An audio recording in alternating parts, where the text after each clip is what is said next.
Hello and welcome to the Dynata training series. In this video, we will show you how to change the default settings in your account. Your account options screen is a convenient place to set MarketSight default selections.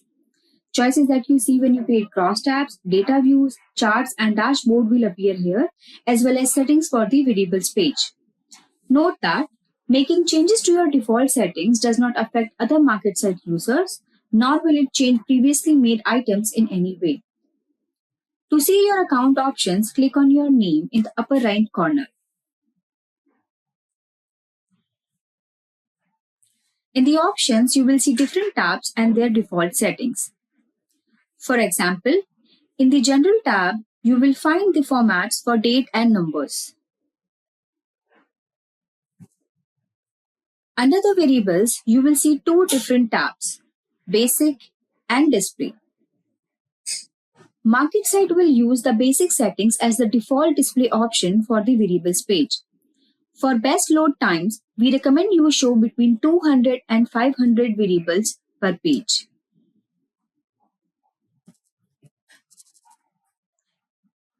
You can change the default calculation of each variable type under the next tab, Display. This change will affect new crosstab designs only, and existing crosstabs will not be affected. The next area, Crosstabs, has several subtabs. In the Basic tab, you can add several options for convenience. For example, you can freeze column headers in your crosstab. In the Display tab, you can modify the number of decimal places shown for different types of calculations in your crosstab. The Interactivity tab will let you set the default filter styles shown in your crosstab.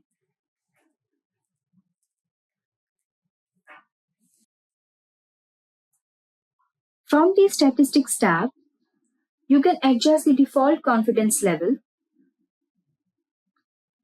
add column letters, run two confidence levels at once, and more.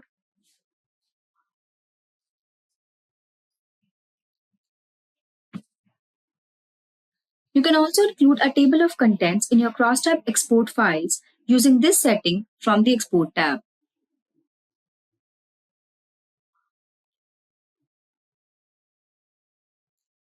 You can also change the calculations used for the aggregate columns function in your crosstab.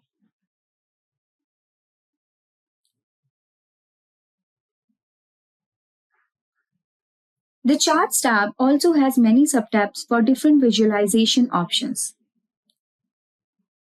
For example, batch charting is a function that allows you to make many charts at once. You can change the default calculation it uses here. If you go to the Colors tab, you can choose your default color scheme. You can even set individual colors here if desired.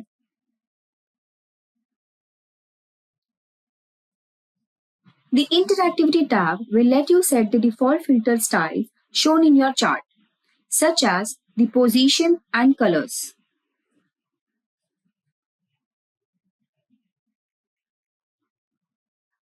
The Chart Display tab has a variety of different options. You can change the default chart area here or add some advanced display options, such as sample size, description, or sample base.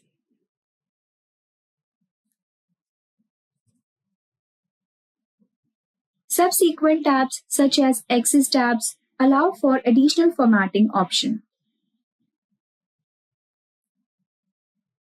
If you would like to export your chart as an image instead of a fully functional PowerPoint, you can change the default export type from the Export tabs.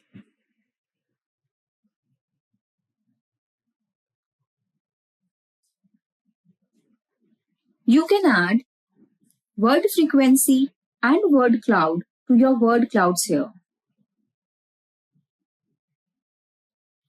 Finally, there is a tab where you can adjust your default chart type for batch charting.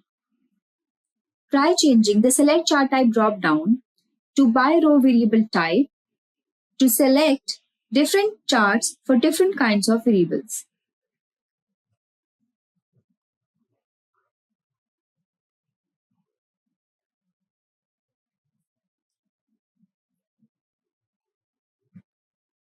The Dashboard tab has basic display options that will be used when you create a new dashboard.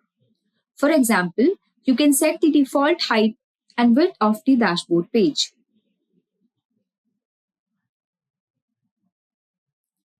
You also have several auto-scaling settings, which will change how the dashboard's content are displayed if the dashboard is resized. The option for data views are next.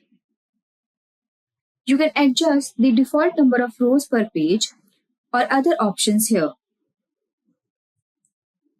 There are also a few options for advanced analytics, such as the number of digits displayed after the decimal point. Finally, key finding allows you to show the menu in an expanded or collapsed state by default. Once you are done, make sure to save your changes by clicking on Save All options. Now, you will see these changes whenever you create a new item such as a cross tab, data view, or chart. All the existing items will remain same. I hope you find this video helpful and thank you for watching.